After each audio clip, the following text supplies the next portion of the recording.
প্রিয় দর্শক, সাজ্জাদ কাদিরের প্রীতি এবং শুভেচ্ছা নিন। এই মুহূর্তে আপনাদের সামনে কথা বলতে চাই। সেনাপ্রধান কাতারে গিয়ে কার সাথে গোপন বৈঠক করলেন এবং কাতার থেকে কি আনলেন, এই প্রসঙ্গটি নিয়ে আপনাদের সামনে এই মুহূর্তে কথা বলবো। সেনাপ্রধান এজন্য এক রহস্য মানব।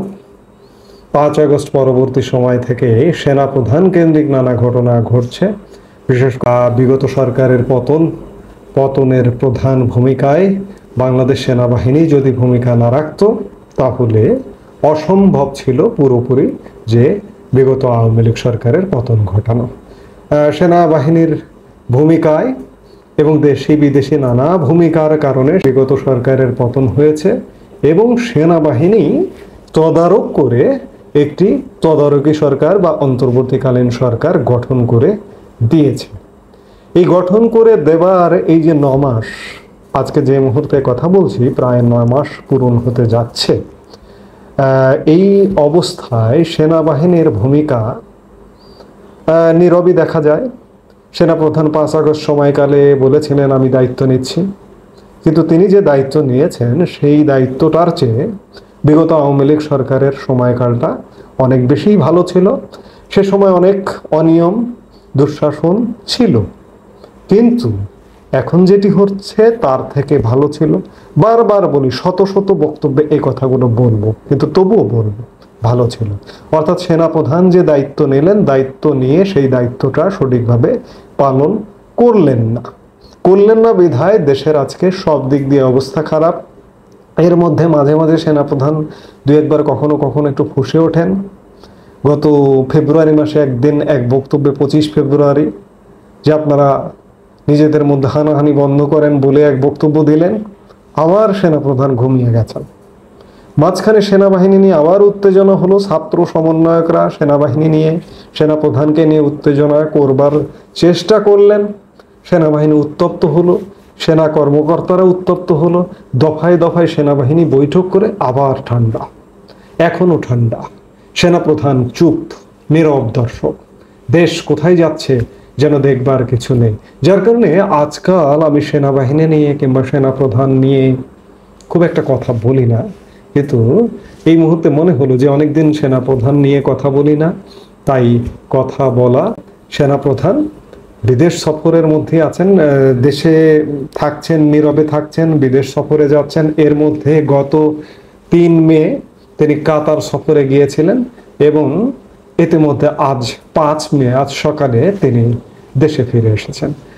সেনাবাহিনীর পক্ষ থেকে যেটি বলা হচ্ছে যে সফরকালে তিনি কাতারের উপপ্রধানমন্ত্রী ও প্রতিরক্ষা মন্ত্রণালয়ের প্রতিমন্ত্রী, স্বরাষ্ট্র মন্ত্রণালয়ের প্রতিমন্ত্রী, কাতার সশস্ত্র বাহিনীর চিফ অফ স্টাফ, অভ্যন্তরীণ নিরাপত্তা বাহিনীর উপপ্রধান সহ উচ্চপদস্থ সামরিক ও বেসামরিক ব্যক্তিবর্গের সাথে সৌজন্য সাক্ষাৎ ও বৈঠক করেছেন।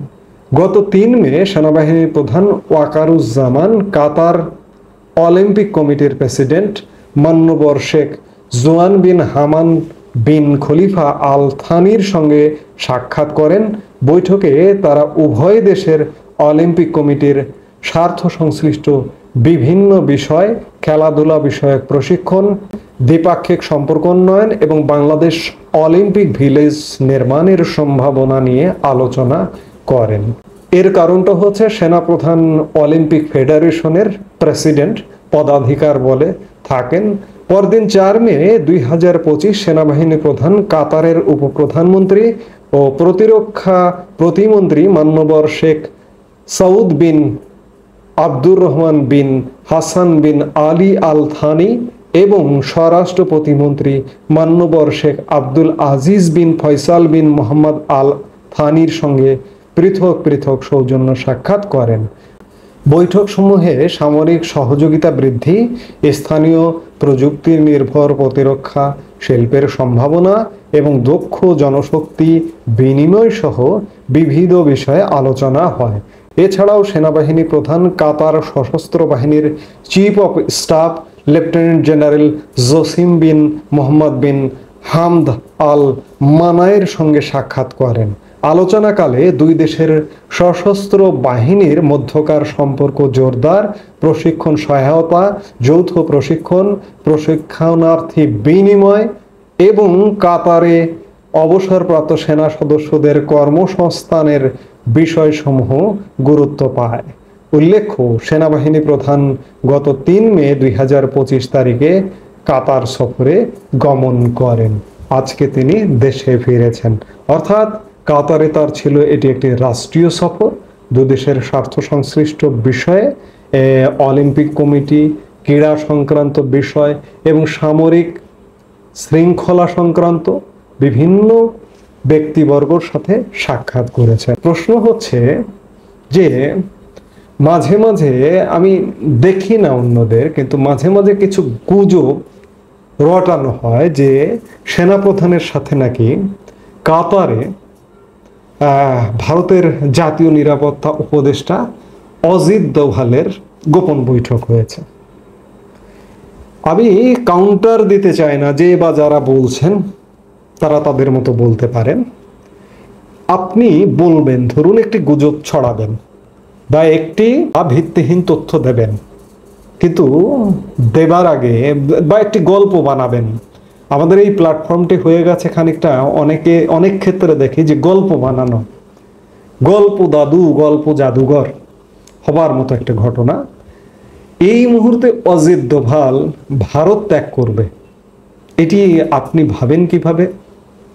ভারত পাকিস্তান উত্তেজনার মধ্যে ভারতের যারা গুরুত্বপূর্ণ ব্যক্তিবর্গ, বিশেষ করে মন্ত্রী পরিষদ সদস্য, তারা এই মুহূর্তে বিদেশে কেউ নেই। যারা ছিলেন তারা চলে এসছেন। অজিত দোভালও কিন্তু একজন সেন্ট্রাল ক্যাবিনেট মিনিস্টার মর্যাদা সম্পন্ন মানুষ, এবং শুধু তাই নয়, ভারতের জাতীয় নিরাপত্তার দায়িত্বপ্রাপ্ত উপদেষ্টা, জাতীয় নিরাপত্তা উপদেষ্টা, তিনি এই মুহূর্তে দেশ ত্যাগ করে বাংলাদেশের জেনারেল ওয়াকারুজ্জামানের সাথে বৈঠক করবার জন্য কাতারে যাবেন। এটি আপনি ভাবেন কিভাবে? এই গল্পটা বানানো অন্য সময় যদি বানাতেন তাহলে এটি গ্রহণযোগ্যতা পেত, কিন্তু যে সময় গল্পটা বানিয়েছেন এ সময় এটির গ্রহণযোগ্যতা নেই।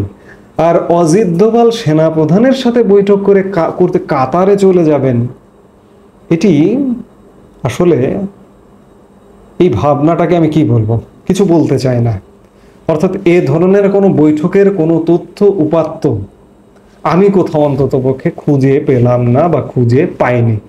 আমার কারো কথাকে কাউন্টার দেবার কোনো নিয়ত বা ইচ্ছে নেই, কিন্তু এমন কথা বলা উচিত না। যারা এমন তথ্য ছড়ান, যারা বলতে চান, যে তাদেরকে বলতে চাই যে তথ্য এবং মানুষকে সাহস দিতে হবে। ধরুন মানুষকে আপনি সাহস দেবেন, সেটা সত্যের মধ্যে থেকে সাহসটা দেবেন। কখনো কখনো মিথ্যে কথা বলতে হয় সাহস দিতে গেলে। এখন সেই কখনো সখনো নয়। কিংবা অজিত দোভালের সাথে বৈঠক হয়েছে, বৈঠক হয়ে কি হয়েছে? আমি মিথ্যে আশ্বাস কেন দেব মানুষকে? এই যে বৈঠক হচ্ছে, এ হচ্ছে, সে হচ্ছে, বাংলাদেশের পরিস্থিতির কি কোনো উন্নতি হয়েছে? উন্নতি হচ্ছে? উন্নতি হয়নি। এই জন্য বাংলাদেশের মানুষকে অন্ততপক্ষে স্বনির্ভর মেন্টালিটি নিয়ে গড়ে উঠতে হবে। এই যে আগামীর যে পরিবেশ পরিস্থিতি, বাংলাদেশে যে নানা রকম সংকটের গন্ধ পাওয়া যাচ্ছে চারিদিকে, এই সংকট মোকাবেলা করতে হবে বাংলাদেশের মানুষকেই। কেউ এসে আপনাকে উদ্ধার করে দিতে পারবে না। তো কাজেই সেনাপ্রধানের কাতার সফর, তিনি কাতার সফর করে এসছেন, দ্বিপাক্ষিক স্বার্থ সংশ্লিষ্ট বিষয়গুলো নিয়ে আলাপ ছিল, সেই আলাপ করতেই গিয়েছিলেন। এবং আমাদের এখান থেকে সৈন্য নেওয়া, এবং আরেকটি আলাপ করেছেন তিনি যে অবসরপ্রাপ্ত সৈন্যদের, সেনাবাহিনীর কর্মকর্তাদের যাতে কাতারে কর্মসংস্থান হয়, সেই বিষয়টিও আলাপ করেছেন। অর্থাৎ সম্পূর্ণ দুদেশের স্বার্থ সংশ্লিষ্ট সেনা সংক্রান্ত এবং স্পোর্টস সংক্রান্ত বিষয়গুলো নিয়ে আলাপ হয়েছে। এবং যেটি জানা যাচ্ছে যে 2 দিনের সফরে 3 তারিখ এবং 4 তারিখ সফরে, এর মধ্যে তার সাথে কোনো কারো গোপন বৈঠকের কোনো সন্ধান পাওয়া যায় না। এই মুহূর্তে এ পর্যন্তই। সবাই ভালো থাকুন, সুস্থ থাকুন। আমাদের ভিডিওগুলো নিয়মিত পেতে সাবস্ক্রাইব করুন Sajjad Kadir and the legends YouTube channel এবং লাইক, কমেন্ট, শেয়ার করে সাথে থাকুন।